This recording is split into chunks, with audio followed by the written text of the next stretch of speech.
नमस्कार, आप देख रहे हैं एवन उत्तर प्रदेश और मैं हूं आपके साथ आयुषी गुप्ता। बुलेटिन की शुरुआत करेंगे इस वक्त की हेडलाइंस के साथ।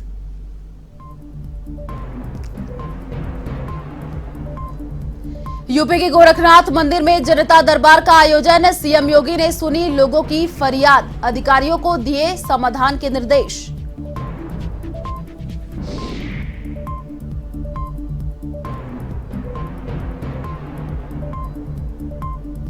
मायावती और अखिलेश में ट्वीट वार, बसपा सुप्रीमो ने साधा निशाना, कहा यूपी में अब नहीं बन सकता सपा का मुख्यमंत्री।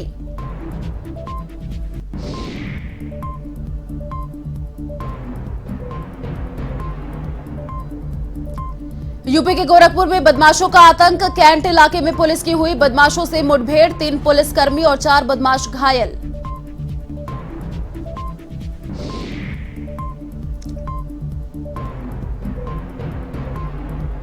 रायबरेली में कलयुगी बेटे की घिनौनी करतूत, फावड़े से हमला कर मां को उतारा मौत की घाट, पुलिस ने आरोपी को किया गिरफ्तार।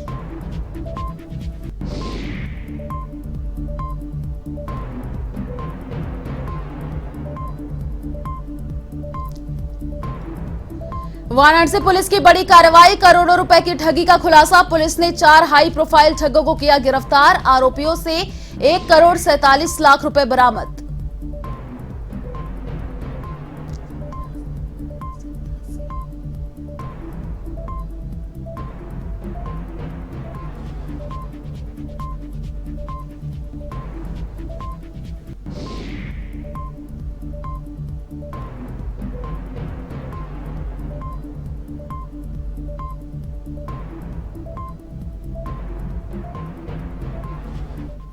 और अब खबरें विस्तार से। यूपी के गोरखपुर में सीएम योगी आदित्यनाथ ने जनता दरबार में आमजन की फरियाद सुनी। आपको बता दें कि गोरखनाथ मंदिर के हिंदू सेवाश्रम में आयोजित जनता दरबार में मौजूद अधिकारियों को सीएम योगी ने आवश्यक दिशा निर्देश दिए हैं। सीएम योगी ने कहा कि हर किसी के साथ न्याय होना चाहिए। इस बीच बहुत से लोग जमीन के विवाद का मामला लेकर पहुंचे, वहीं इसके अलावा बहुत से इलाज के लिए धन देने की सिफारिश कर रहे थे। ऐसे में मुख्यमंत्री ने 100 से अधिक लोगों की समस्याएं सुनी, साथ ही गौशाला में गौवंशों को चारा भी खिलाया।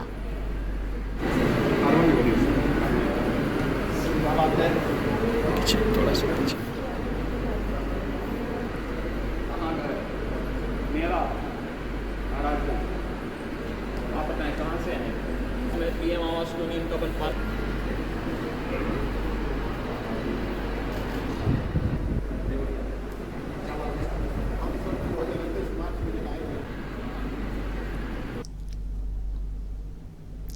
बहुजन समाज पार्टी की मुखिया मायावती ने अखिलेश यादव पर हमला बोलते हुए एक साथ कई ट्वीट किए हैं। मायावती ने कहा कि अब उत्तर प्रदेश में समाजवादी पार्टी का मुख्यमंत्री बनने का सपना कभी पूरा नहीं होगा। मायावती ने एक के बाद एक ट्वीट कर अखिलेश यादव पर जमकर हमला बोलते हुए लिखा, सपा मुखिया यूपी में मुस्लिम और यादव समाज का पूरा वोट लेकर एवं कई पार्टियों से गठबंधन करके भी जब अपना सीएम बनने का सपना पूरा नहीं कर सके हैं, तो फिर वो दूसरों का पीएम बनने का सपना कैसे पूरा कर सकते हैं। मायावती ने आगे लिखा, इसके साथ ही जो पिछले हुए लोकसभा आम चुनाव में बसपा से गठबंधन करके भी यहां खुद 5 सीटें ही जीत सके हैं, तो फिर वो बसपा की मुखिया को कैसे पीएम बना पाएंगे। अतः इनको ऐसे बचकाने बयान देना बंद करना चाहिए। बसपा मुखिया ने कहा है कि मैं आगे सीएम और पीएम बनूं या ना बनूं, लेकिन मैं अपने कमजोर एवं उपेक्षित वर्गों के हितों में देश का राष्ट्रपति कतई भी नहीं बन सकती हूं। अतः अब यूपी में सपा का सीएम बनने का सपना कभी भी पूरा नहीं हो सकता है।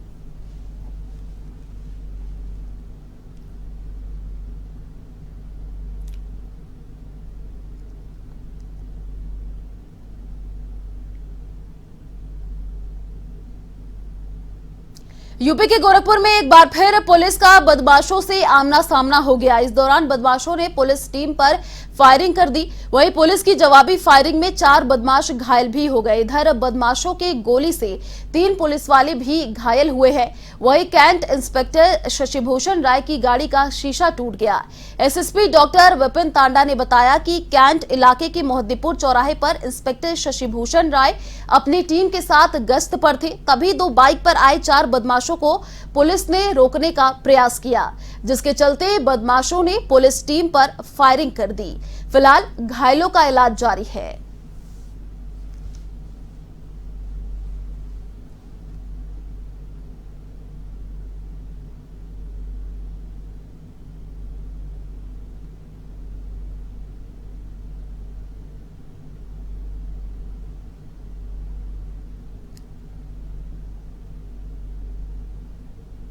में पुलिस चेकिंग के दौरान पुलिस को 4 युवक 2 बाइक पर नज़र आए, जिनको कि रोकने का इशारा करने पर उन्होंने पुलिस पार्टी पर फायर किया। इस पर पुलिस पार्टी ने पीछा किया और उनकी घेराबंदी करके पुलिस के साथ उनकी मुठभेड़ हुई, जिसमें कुछ पुलिसकर्मी घायल हुए हैं और 4 बदमाशों को भी पुलिस की गोली लगी है। सभी घायलों का इलाज करवाया जा रहा है। ये चारों बदमाश जो हैं बिहार के कटिहार के रहने वाले हैं और यहाँ पर ये कुछ घटना करने के इरादे से आए थे। इनके पास से 2 पिस्टल और एक तमंचा बरामद हुआ है। जो एक पिस्टल बरामद हुई है वो ग्लॉक पिस्टल है, जो कि इन्होंने कुशीनगर से लेना बताया है। और इसमें जो अभियुक्त हैं वो पूर्व में जेल भी जा चुके हैं, देवरिया ज़िले से और बिहार से भी जेल गए हैं। इनकी पूरी आपराधिक इतिहास की छानबीन की जा रही है। फिलहाल जो भी मजरूब हैं उनको अस्पताल में भर्ती करवा के इलाज करवाया जा रहा है और इनके खिलाफ मुकदमा दर्ज कर आवश्यक कार्रवाई की जा रही है। यूपी के फिरोजाबाद में एक शिक्षक की घिनौनी करतूत का काला सच उजागर हुआ है। दरअसल बेसिक शिक्षा परिषद में शिक्षक पद पर तैनात सत्येंद्र पाल पर महिला प्रशिक्षु से छेड़छाड़ का आरोप लगाया गया है, जिसके बाद क्षेत्राधिकारी अभिषेक श्रीवास्तव ने प्रशिक्षु की तहरीर पर मुकदमा दर्ज कराया है। साथ ही बेसिक शिक्षा अधिकारी अंजलि अग्रवाल ने आरोपी शिक्षक को सस्पेंड किया है। पूरा मामला नारखी विकास खंड के उच्च प्राथमिक विद्यालय चौधरी का बताया जा रहा है।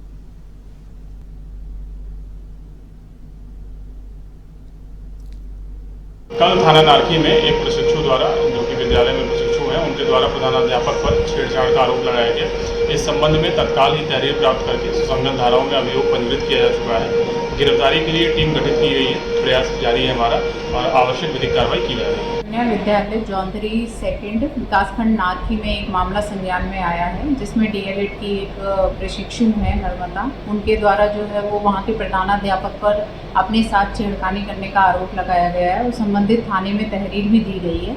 इस संबंध में मेरी सीओ सर से बात हुई है, उनके द्वारा अवगत कराया गया है कि एफआईआर दर्ज हो गई है उसमें।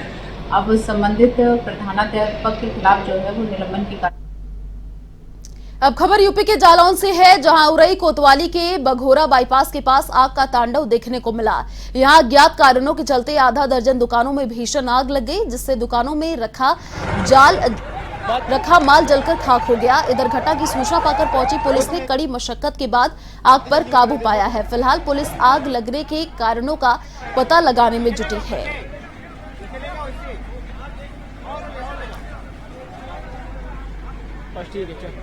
पता है 5 मिनट वाले हैं ना लोग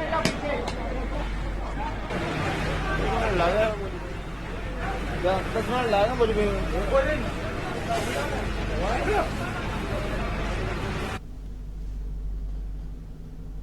यूपी के वाराणसी में कमिश्नरेट पुलिस वाराणसी ने रेशम फर्म के मैनेजर से 2 करोड़ रुपए की धोखाधड़ी और ठगी के मामले का खुलासा किया है। इस मामले में 4 इंटर स्टेट हाई प्रोफाइल ठग पुलिस के हत्थे चढ़े हैं। आपको बता दें कि पकड़े गए आरोपियों से 1 करोड़ 87 लाख रुपए, 8 एटीएम, 7 मोबाइल भी बरामद किए गए हैं। वहीं इस मामले में एसीएस होम ने टीम को 1 लाख रुपए इनाम देने की घोषणा की है। साथ ही पुलिस के अनुसार 3 अपराधियों की गिरफ्तारी मुंबई से और 1 अपराधी की गिरफ्तारी एनसीआर से की गई है।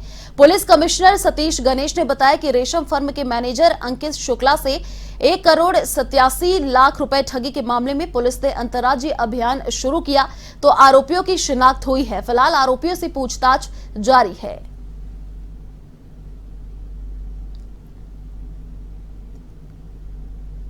देखिए, जो अभी तक की हम लोग की विवेचना है और जो एफआईआर हुई है उसके अनुसार एक बेंगलोर बेस्ड की फर्म है, बेंगलोर बेस्ड फर्म है, जिनके मालिक बेंगलोर में रहते हैं। उनका कंपनी का एक एजेंट है जो कि बनारस में रहता है, और संभवतः ये कंपनी, अभी ये विवेचना का विषय है, संभवतः ये कंपनी रॉ सिल्क में ट्रेड करती है, और ये जो कैश है उसके सेल का प्रोसीड था, जिसको इन्वेस्टमेंट करने के नाम पे, टैक्स रिलीफ के नाम पे धोखाधड़ी उनके साथ की गई। उनका अल्टीरियर मोटिव ना तो इन्वेस्टमेंट कराना था, ना टैक्स रिलीफ देना था। उनका अल्टीरियर मोटिव इस पूरे कैश को लेके रफू चक्कर हो जाना था। इसी संबंध में आज ये प्रेस कॉन्फ्रेंस बुलाई गई है। चूंकि इनकी गिरफ्तारी हुई है और इस बात का खुलासा हो चुका है कि ये इन्वेस्टमेंट कराने के नाम पे, टैक्स रिलीफ, टैक्स छूट दिलाने के नाम पे एक सुनियोजित धोखाधड़ी और रकम को हड़पने की साजिश थी। रायबरेली में एक कलयुगी बेटे ने मामूली बात से नाराज होकर अपनी ही मां पर फावड़े से हमला कर दिया, जिससे महिला की मौत हो गई। घटना गुप्शगंज थाना इलाके के पुरई गांव की है। आपको बता दें, जहां गौरी साहू पर उसके बेटे नीरज ने हमला कर दिया, जिसके चलते गौरी की मौत हो गई। इधर मामले की सूचना पाकर पहुंची पुलिस ने आरोपी को गिरफ्तार कर लिया है। फिलहाल मामले की जांच जारी है।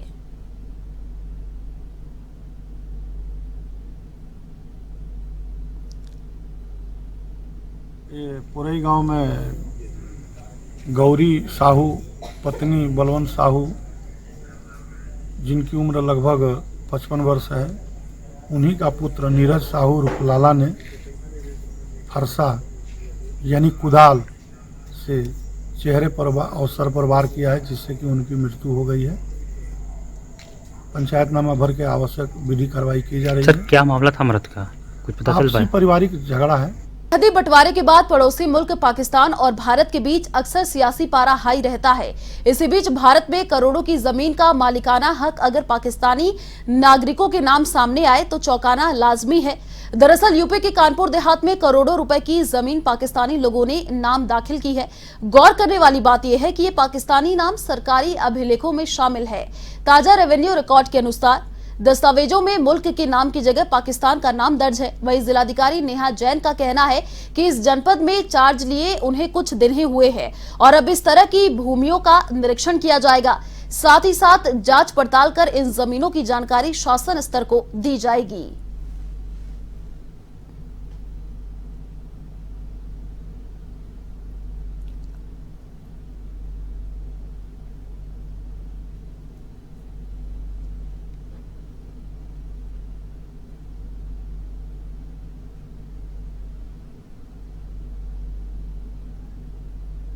हमारे यहाँ पे शत्रु संपत्ति के बहुत सारे लॉज हैं जो कि हमारे देश में हैं और इनका विधिवत परीक्षण होता है। इनके कस्टोडियन होते हैं जो अभी वर्तमान में दिल्ली में बैठते हैं।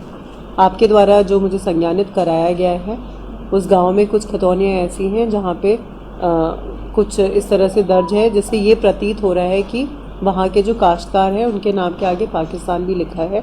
इसमें हम लोग लेखपाल से विधिवत परीक्षण करा के इस प्रकार के जितने भी गाटे हैं उनका मौका स्थिति देखते हुए, क्योंकि यदि यहाँ पे कोई लोग रह रहे हैं, भारत में रह रहे हैं, तो वो भारत के ही निवासी हैं, परंतु यदि कोई ऐसे हैं जो कि यहाँ से छोड़ के चले गए हैं और संपत्ति खाली है तो उसको शत्रु संपत्ति डिक्लेयर होना चाहिए।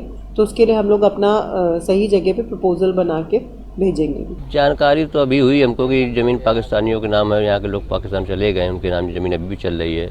तो कहीं ना कहीं हम इसको मानते हैं कि ये सरकारी तंत्र या हमारे कर्मचारी अधिकारियों की चूक रही, जो अब तक इसको जो है खारिज करके और अचूक संपत्ति इसको घोषित कर देना।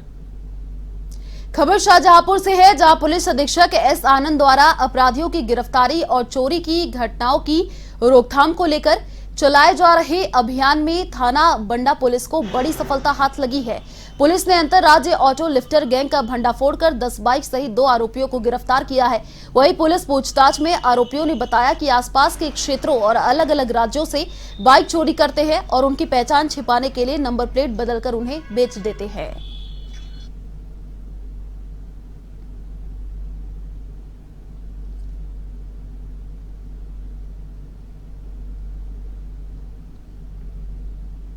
यूपी के जौनपुर में जिलाधिकारी मनीष कुमार वर्मा ने तहसील परिसर का औचक निरीक्षण किया।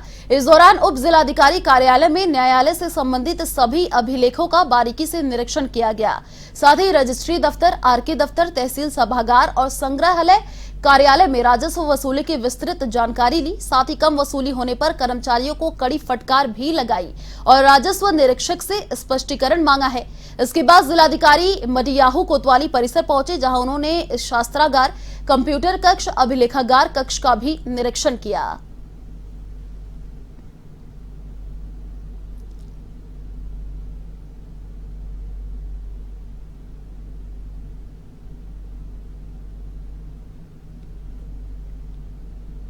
चलिए फिलहाल इस बुलेटिन में इतना ही। देश और दुनिया की तमाम बड़ी खबरों को देखने के लिए आप देखते रहिए A1 TV। नमस्कार।